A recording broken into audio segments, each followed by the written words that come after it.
Shriram time news मध्ये मी कैलास सोनवणे आपले हार्दिक स्वागत करतो।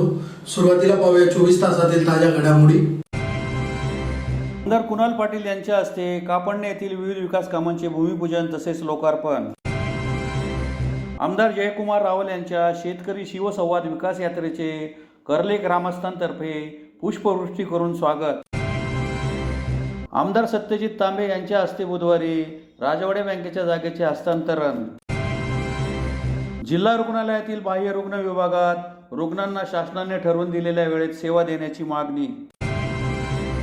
धुळे जिल्हा माध्यमिक व उच्च माध्यमिक शाळा मुख्याध्यापक संघातर्फे विविध मागण्यांसाठी जिल्हाधिकारी कार्यालयासमोर करण्यात आली निदर्शने। आदर्श माध्यमिक व उच्च माध्यमिक विज्ञान महाविद्यालयात आमदार कुणाल पाटील यांच्या हस्ते करण्यात आले वृक्षारोपण। आणि श्रावण मासारंभानिमित्त झुलत्या पुलावरील भगवान भोलेनाथांच्या मूर्तीची करण्यात आली महाआरती। आता बातमीपत्र विस्ताराने। धुळे तालुक्यातील कापडणे येथे आमदार कुणाल पाटील यांच्या प्रयत्नाने मंजूर झालेल्या विविध विकास कामांचे भूमिपूजन तसेच लोकार्पण सोहळा आमदार कुणाल पाटील यांच्या हस्ते मंगळवारी संपन्न झाला। सार्वजनिक बांधकाम विभाग धुळे अंतर्गत लोणकुटे, कापडणे, न्याहाळोद, जापी, निमखेडी, कुंडाणे रस्त्याचे कापडणे ते न्याहाळोद दरम्यान 13 किलोमीटर रस्त्याचे मजबूतीकरण, डांबरीकरण, जलनिस्सारणासह सुधारणा करण्याच्या कामाचा भूमिपूजनाचा सोहळा तसेच विविध कामांचा लोकार्पणाचा सोहळा धुळे ग्रामीणचे आमदार कुणाल पाटील यांच्या हस्ते मंगळवारी संपन्न झाला। सदर रस्त्याच्या कामासाठी आमदार कुणाल पाटील यांच्या प्रयत्नाने 5,99,00,000 रुपये मंजूर करण्यात आले होते। सदर कामाचा भूमिपूजनाचा सोहळा आमदार पाटील यांच्या हस्ते संपन्न झाला। या रस्त्यांच्या कामामुळे परिसरातील गावातील नागरिकांचे दळणवळण गतिमान होणार आहे। या कामांसोबतच कापडणे गावात विविध विकास कामांचेही आमदार कुणाल पाटील यांच्या हस्ते उद्घाटन करण्यात आले। या प्रसंगी आमदार कुणाल पाटील यांच्यासोबत कृषी उत्पन्न बाजार समितीचे माजी सभापती गुलाबराव कोतेकर, संचालक रावसाहेब पाटील, ऋषिकेश ठाकरे, माजी सरपंच राजीव पाटील, जिल्हा युवक काँग्रेसचे अध्यक्ष गणेश गर्दे, प्रभारी सरपंच हरीश पाटील, माजी सरपंच प्रवीण पाटील, प्रमोद पाटील, भटू पाटील, अमोल पाटील, कीर्तिवंत कवठळकर आदी उपस्थित होते। त्यामुळे पुढची यादी आता त्या ठिकाणी तयार आहे आणि पुढच्या यादीच्या दृष्टीने लोकांनी मला बऱ्याच ठिकाणी बऱ्याच समस्या मला सांगितल्या। मला विशेष आनंद वाटतो की रस्त्यांची जवळपास आपण 21,50,00,000 म्हणजे 21.5 कोटी रुपयाचे रस्ते आज कापडणे गावाला जोडणारे आपण या ठिकाणी मंजूर केलेले आहेत। त्याच्यामध्ये देववाण्या फाट्यापासून तर कापडणे रस्ता हा 2 कोटी रुपयाचा, कापडणे दर्जापासून तर धनुरपर्यंतचा तो 3 कोटी रुपयाचा, कापडणे सोनगीर रस्ता 6,50,00,000 रुपयाचा, कापडणे कवठळ रस्ता ज्याचं आत्ता आपण भूमिपूजन केलं तो 2 कोटी रुपयाचा, कापडणे न्याहाळोद रस्ता 6.5 किलोमीटर हा 6 कोटी रुपयाचा आणि कापडणे दापोर रस्ता हा 2 कोटी रुपयाचा आपण मंजूर करू शकतो आणि पुढच्या महिन्याभरामध्ये ही सगळी कामं पूर्ण झालेली असतील। आणि त्यामुळे मला असं वाटतं कापडणे गावाला जोडणारे आता जवळपास सगळेच रस्ते होऊन गेले। परंतु मला कोणीतरी सांगत होतं म्हणजे आपल्या जिथल्या वाहिन्या राहतच ना म्हणजे रक्तण्या तिथल्या कापडणारा रस्ता आहे पुण्यामध्ये, त्यामुळे हा रस्ता सरावत नाही म्हणजे तुम्ही कितल्या बी करत तरी, परंतु जेवढी महत्त्वाची रस्ते होती ती आपण जवळपास सगळीच पूर्ण करू शकलो, याचा मला विशेष आनंद या ठिकाणी वाटतोय। आज बरीच मंडळी आमच्याबरोबर त्या ठिकाणी गावामध्ये फिरत होती आणि संपूर्ण गाव त्या ठिकाणी आपण त्या कोपऱ्यापासून ते ह्या कोपऱ्यापर्यंत फिरलो। मध्ये तर मला असं वाटलं की इतक्या अडचणी इतक्या समस्या होत्या, मी कोणी तरी बोललो म्हणतो भाऊ जर अजून थोडा अर्धा एक तास जर फिरतो ना गाव मा तर या गटारी मी काढा सांगितले मला की या गटार काढ दे होतो, पण हरकत नाही, शेवटी लोकांच्या अपेक्षा असतात आणि लोक त्या अपेक्षा ह्या आपल्याकडे ह्या मांडत असतात। त्यामुळे बऱ्याच लोकांनी सांगितलं की ह्या ग्रामपंचायतला काम आहेत पण आम्ही तुम्ही सांगित राहिलो, म्हणजे लोकांना माहिती होतं की बाई आपण आमदारला ज्या कामे सांगितले याला नाही येत बा त्या ग्रामपंचायत नव्हे तरी सुद्धा हरकत नाही, मी असून त्या सर्व कामं समजून घेतो आणि ज्याच्यावर मार्ग काढता आलं ते मार्ग काढायचा प्रयत्न करत असतो। आता येणाऱ्या काळामध्ये आपल्याला बरेचसे शिव रस्ते जे शिवार रस्ते आहेत जे आपल्या शेतामध्ये जाणारे रस्ते आहेत ते करून घेण्याची आवश्यकता आहे। त्याच्यामध्ये सर्वात प्राधान्याने जो रस्ता सांगितला शिंदखेडा तालुक्यातील कर्ले येथे आमदार जयकुमार रावल यांच्या शेतकरी शिवसंवाद विकास यात्रेचे ग्रामस्थांतर्फे पुष्पवृष्टी करून स्वागत करण्यात आले। यावेळी आमदार रावल यांच्या हस्ते प्राथमिक आरोग्य उपकेंद्र व गाव दरवाजाचे लोकार्पण करीत प्रगतिशील शेतकऱ्यांचा सन्मान करण्यात आला. शिंदखेडा तालुक्यातील कर्ले येथे आमदार जयकुमार रावल यांच्या शेतकरी शिवसंवाद विकास यात्रेचे पुष्पवृष्टी करीत ग्रामस्थांतर्फे जोरदार स्वागत करण्यात आले. यावेळी 75 लाख रुपयांच्या निधीतून बांधण्यात आलेल्या प्राथमिक आरोग्य उपकेंद्र तसेच 20 लाख रुपयांच्या निधीतून बांधण्यात आलेल्या गाव दरवाजाचे आमदार जयकुमार रावल यांच्या हस्ते लोकार्पण करण्यात आले. या प्रसंगी बोलताना आमदार जयकुमार रावल यांनी कर्ले फाटा ते कर्ले गाव येथे 5.5 कोटी रुपयांच्या खर्चातून जयपथ मंजूर झाला असल्याची माहिती दिली. तसेच कर्ले गावासाठी दिलेल्या निधीची यादीच वाचून दाखवली. त्यात गाव दरवाजापासून तर ग्रामपंचायत कार्यालय, पाणी पुरवठा योजना, गावातील रस्ते यासह सिंचनाच्या विविध सोयी अशा अनेक कामांचा समावेश होता. कार्यक्रमाचे प्रास्ताविक दिनेश ठाकरे यांनी केले. यावेळी कधीही ट्रॅक्टरचा वापर न करता बैलजोडीच्या सहाय्याने शेती करून वयाच्या 70व्या वर्षी देखील लाखोंच्या घरात उत्पन्न मिळवणाऱ्या गावातील प्रयोगशील शेतकरी नथू गोकुळ पाटील, प्रभाकर पाटील ज्यांनी शेतीतून आपली प्रगती साधली असे युवा शेतकरी तात्यासाहेब पवार, नितीन दागाजी देवरे, प्रमोद नागराज देवरे, भास्कर भिवसन चव्हाण, छोटू भटा चव्हाण, त्याचप्रमाणे शेतकऱ्यांना फळ लागवडीतून प्रचंड असे उत्पादन मिळवण्यासाठी योग्य मार्गदर्शन करणारे युवा उद्योजक विशाल पाटील, भास्कर देवरे, ज्ञानेश्वर चव्हाण, प्रवीण बेडसे यांचा आमदार जयकुमार रावल यांच्या हस्ते सन्मान करण्यात आला. या प्रसंगी बाजार समिती सभापती नारायण पाटील, जिल्हा परिषदेचे माजी उपाध्यक्ष महावीर यादव, राजेंद्र देसले, पंकज कदम, तालुकाध्यक्ष दीपक बागल, युवा मोर्चाचे जिल्हाध्यक्ष सूरज देसले यांच्यासह कर्ले गावाचे गटनेते दगाजी देवरे, गोकुळ बेडसे, नथू गोकुळ पवार, प्रभाकर देवरे, साहेबराव पवार, दिनेश ठाकरे, संजय चव्हाण, देविदास चव्हाण, प्रवीण चव्हाण, निंबा चव्हाण, विठ्ठल चव्हाण, पंडित वाघ, रमेश मोरे, भैया चव्हाण, नानभाऊ ठाकरे, शिवराम सोनवणे, रावसाहेब देवरे, भास्कर ठाकरे, सावकार पवार, भूषण शिंदे, नथू बेडसे, गुलाब पवार, शानाभाऊ चव्हाण, भगवान ठाकरे, आप्पा चव्हाण, समाधान गोरे, दिनेश मोरे, दिनेश देवरे, अधिकार ठाकरे, समाधान ठाकरे, राज पवार, बाजार समिती खरेदी विक्री संघाचे सर्व संचालक, परिसरातील सरपंच, शेतकरी बांधव व भाजप कार्यकर्ते मोठ्या संख्येने उपस्थित होते.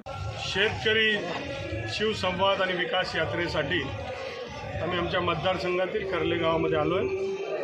जवळपास 20 कोटीचे कामं आम्ही कर्ले गावामध्ये केलेले.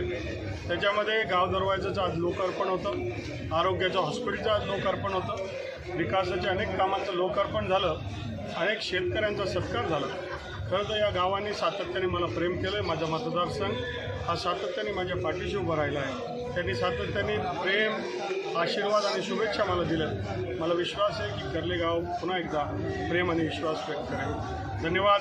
जय हिंद, जय महाराष्ट्र. धुळे शहराचे वैभव असलेल्या राजवाडे संशोधन मंडळास राजवाडे बँकेची जागा मिळाली असून सदर जागेचा हस्तांतरणाचा सोहळा आमदार सत्यजित तांबे यांच्या हस्ते बुधवारी दुपारी 4 वाजता होणार असल्याची माहिती मंडळाचे कार्याध्यक्ष संजय मुंदडा यांनी पत्रकार परिषद घेऊन दिली. धुळे शहराचे वैभव असलेल्या राजवाडे संशोधन मंडळाच्या 15 ते 20 वर्षाच्या संघर्षाला यश आले असून राजवाडे बँकेची जागा अखेर राजवाडे संशोधन मंडळाला मिळाली आहे. जागा मिळवून देण्यात मोलाची भूमिका निभावणारे विधान परिषदेचे आमदार सत्यजित तांबे यांच्या हस्ते बुधवारी दुपारी 4 वाजता हस्तांतरण सोहळा होणार असल्याची माहिती मंडळाचे कार्याध्यक्ष संजय मुंदडा यांनी पत्रकार परिषद घेऊन दिली. याबाबत अधिक माहिती देताना त्यांनी सांगितले की धुळे शहरातील राजवाडे संशोधन मंडळाचे कार्य उत्तमरित्या चालावे म्हणून त्यावेळेच्या संस्थापकांनी दूरदृष्टी ठेवून बँकेची स्थापना केली. राजवाडे मंडळ व राजवाडे बँक या दोन्ही संस्थांमधील घटना त्यावेळेचे सहकार मंत्री वैकुंठभाई मेहता यांनी तयार करून दिली होती. राजवाडे बँकेच्या नफ्यातून 30% तसेच डिव्हिडंडमधून 3% असे उत्पन्न राजवाडे मंडळाला मिळावे, जेणेकरून राजवाडे मंडळाचे संशोधन कार्य हे योग्य पद्धतीने सुरू राहील व त्या बदल्यात राजवाडे मंडळाच्या आवारातील मंडळाच्या मालकीच्या जागेत बँकेला जागा उपलब्ध करून द्यावी असे ठरले होते. त्या बदल्यात राजवाडे मंडळाचे बँकेच्या इमारतीसाठी जागा व नाममात्र भाडे वर्षाकाठी फक्त ₹1 या दराप्रमाणे 99 वर्षाच्या कराराने बँकेला देण्यात आली होती. परंतु गेली 20 वर्षापासून राजवाडे बँक बंद पडली आहे. आर्थिक स्रोत बंद झाल्यामुळे कोणतेही सरकारी अनुदान नसलेले मंडळ आर्थिक अडचणीत सापडले होते. मंडळाचे कर्मचारीही अल्प वेतन मिळत असले तरीही ते मनापासून काम करीत होते. परंतु आता ही जागा मंडळाच्या ताब्यात मिळाल्यामुळे राजवाडे मंडळाची आर्थिक अडचणीमुळे थांबलेली कामे म्हणजेच संस्थेचे अद्ययावत फर्निचर, शोकेश, मांडणी व दुर्मिळ पुस्तकांचे प्रकाशन होण्यास मदत होईल अशी अपेक्षा यावेळी व्यक्त करण्यात आली. ही जागा ताब्यात आल्याने मंडळाला आर्थिक स्रोत उपलब्ध करून देता येईल. संशोधनाचे कार्य निश्चितच आणखी जोमाने चालू करता येईल. शरदचंद्र पवार, दिलीप वळसे पाटील, विधान परिषदेचे सदस्य आमदार सत्यजित तांबे यांचे यावेळी विशेष सहकार्य लाभले अशी माहितीही यावेळी देण्यात आली. बुधवार दिनांक 7 ऑगस्टला दुपारी 4 वाजता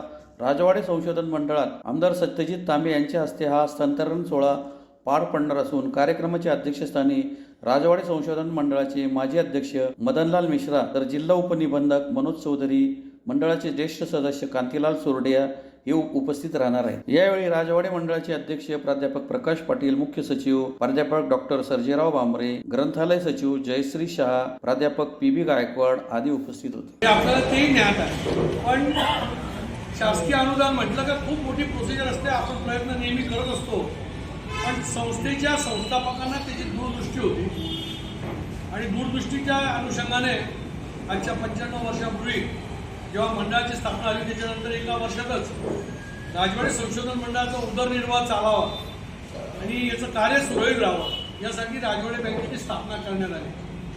स्थापना करतेवेळी संशोधन मंडळाच्या संस्थापकांचा उद्देश एकच होता की अशा कामासाठी खूप कुठे काही हात पसरण्याची गरज पडू नये।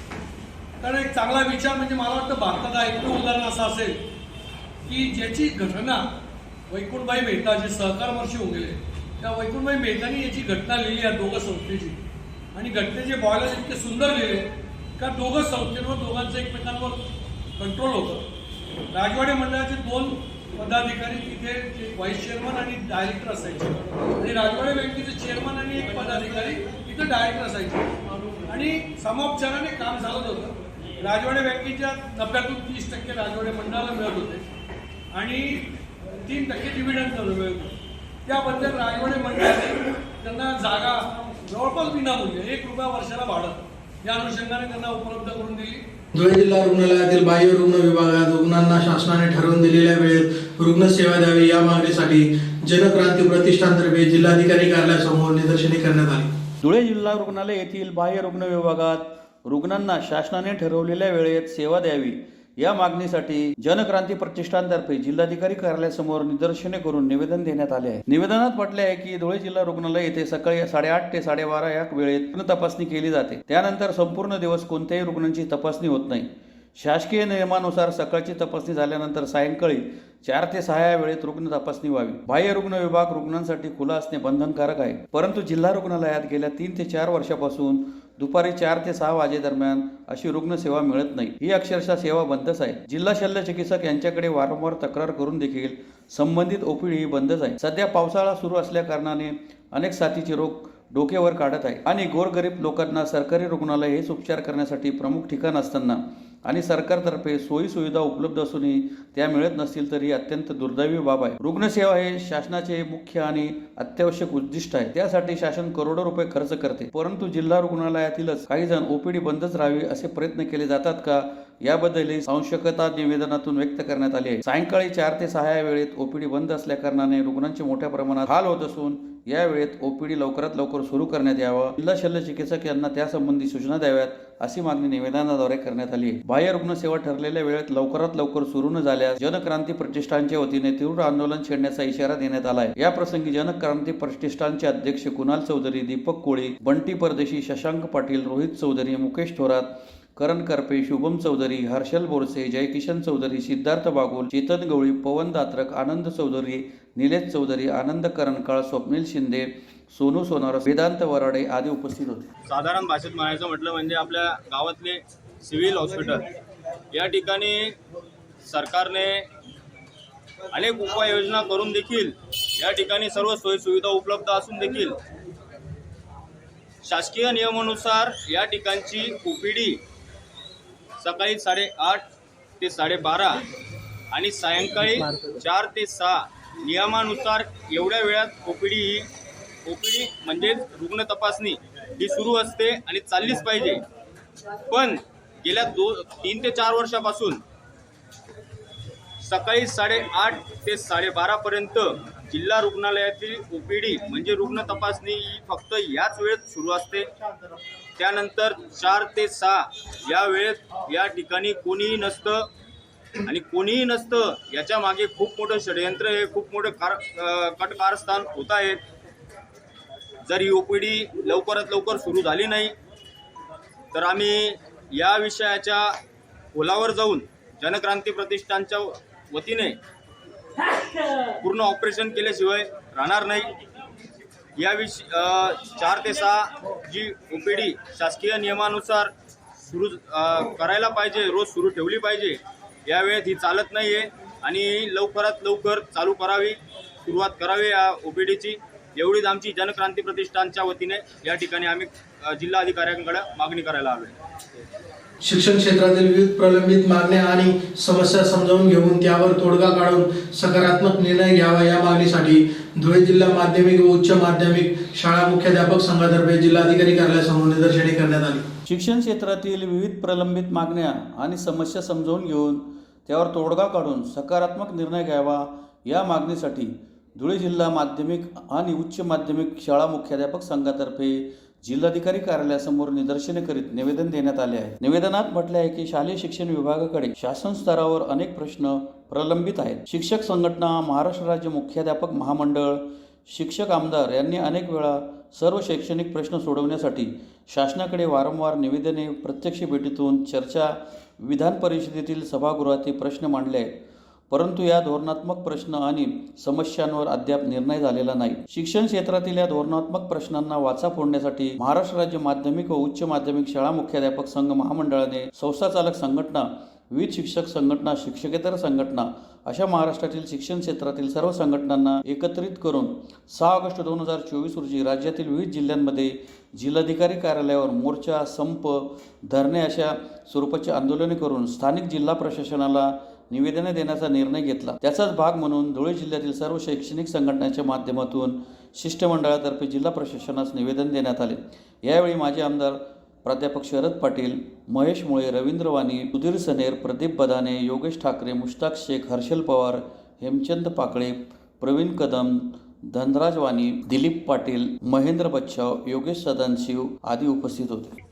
पुण्याला महाराष्ट्र राज्य माध्यमिक आणि उच्च माध्यमिक शाळा मुख्याध्यापक संघ महामंडळाची राज्यस्तरीय आमची कार्यकारिणी सभा झाली आणि त्या सभेमध्ये ठरल्याप्रमाणे 6 ऑगस्ट 2024 रोजी राज्यभर सर्व शाळा बंद करायच्या, महामोर्चा काढायचा, आंदोलनं करायची, धरणे धरायची, निवेदनं द्यायची. आणि हा जो विषय याच्यामध्ये प्रमुख फक्त 15 मागण्या आहेत आणि याच्यासाठी संपूर्ण राज्यभर खाजगी शिक्षण संस्था चालक संघटना असेल, मुख्याध्यापक संघटना असेल, सर्व पक्षीय माध्यमिक शिक्षक संघटना असेल, त्याच्यामध्ये TDF असेल, शिक्षक परिषद असेल, भाजप प्रणित असेल, राष्ट्रवादी प्रणित असेल, स्वाभिमानी असेल आणि सर्व शिक्षकेतर कर्मचारी संघटना अशा जवळपास राज्यभराच्या 42 संघटना याच्यामध्ये आज एकत्र येऊन आणि संपूर्ण राज्यभर जिल्हा स्तरावर हे कार्यक्रम सुरू आहेत. काही ठिकाणी महामोर्चे आहेत, काही ठिकाणी धरणं आहेत, काही ठिकाणी आंदोलन आहेत, काही ठिकाणी निवेदन आहेत. आपल्या धुळे जिल्ह्यामध्ये आज संपूर्ण या सर्व ज्या संघटना आहेत, शैक्षणिक संस्था चालकांची, मुख्याध्यापकांची, शिक्षकांची, शिक्षक कर्मचाऱ्यांची, ज्युनियर कॉलेज, कनिष्ठ महाविद्यालयीन, टप्पा अनुदानित आणि सर्वच ज्या काही संघटना आहेत त्याच्यामध्ये पहिली जी मागणी आहे याच्यामध्ये 1 नोव्हेंबर 2005 पूर्वी नियुक्त ज्या विनाअनुदानित औषधा विनाअनुदानित ज्या काही या शाळा होत्या याच्यासाठी जे शिक्षक कर्मचारी होते त्यांना जुनी पेन्शन योजना लागू केली पाहिजे. दुसरा अत्यंत महत्त्वाचा विषय की 15 मार्च 2024ला जो काही शासनाने संच मान्यतेचा एक शासन निर्णय काढलेला आहे याच्यामध्ये विद्यार्थी संख्येची आट खूप मोठी केलेली आहे आणि खूप शिक्षक आणि शिक्षक कर्मचारी अतिरिक्त होणार आहे. याच्यामध्ये दुरुस्ती झालीच पाहिजे. आता पूर्वी 90 विद्यार्थी असतील तर ते मुख्याध्यापकाचं पद होतं, 100 असेल तर ते प्रपोज मुख्याध्यापक पद होतं. आता 151ची आट केलेली. 3 वर्गाची शाळा असेल तर तिथं मुख्याध्यापकच राहणार नाही. म्हणून प्रत्येक शाळेला मुख्याध्यापक असला पाहिजे. याच्यासाठी संच मान्यतेमध्ये दुरुस्ती झाली पाहिजे. प्राथमिक, माध्यमिक, ज्युनियर कॉलेज असेल टप्पा अनुदान प्रचलित पद्धतीने शाळेच्या वयाचा विचार करून 100% अनुदान शासनाने जाहीर केलं पाहिजे. पवित्र पोर्टलद्वारे जी काही शिक्षक भरती प्रक्रिया आहे अनेक दिवसापासून त्याची वाट सर्व संस्था चालक शाळा पाहत आहेत. आज शाळांमध्ये शिक्षक नाही आणि म्हणून पवित्र पोर्टलद्वारे शिक्षक भरती त्वरित झाली पाहिजे आणि जर होत नसेल तर मग ते शिक्षक नियुक्तीची परवानगी संस्था आणि शाळांना दिली गेली पाहिजे. शिक्षकेतर कर्मचाऱ्यांना मान्यता मिळाव्यात. चतुर्थ श्रेणी जे कर्मचारी आहेत यांना पूर्वीप्रमाणे वेतनावर नेमणूक झाली पाहिजे. अल्पसंख्याक ज्या शाळा आहेत यांना 80% फक्त शिक्षक भरती प्रक्रिया दिलेली आहे. त्याच्यामध्ये त्यांना 100% भरती प्रक्रिया दिली गेली पाहिजे. शाळेमध्ये कला क्रीडा शिक्षकांची पदे भरण्यासाठी परवानगी मिळावी आणि शिक्षक कर्मचाऱ्यांसाठी कॅशलेस मेडिकल योजना अंमलात आणावी. अनुदानासाठी पात्र जे सिनियर कॉलेजेस आहेत त्यांना अनुदान जाहीर करावे आणि 7व्या वेतन आयोगाप्रमाणे आजही 5व्या वेतन आयोगाप्रमाणे शाळांना वेतनेतर अनुदान दिलं जातं तर ते 7व्या वेतन आयोगाप्रमाणे मिळावे. आणि क्षेत्रीय कार्यालयामध्ये आजही लोकसेवा हमी कायदा असताना महिन्याने महिने प्रस्ताव प्रलंबित असतात, तर त्यांनाही तो कायदा लागू व्हावा अशा पद्धतीने आम्ही या सर्व गोष्टींची मागणी केलेली आहे.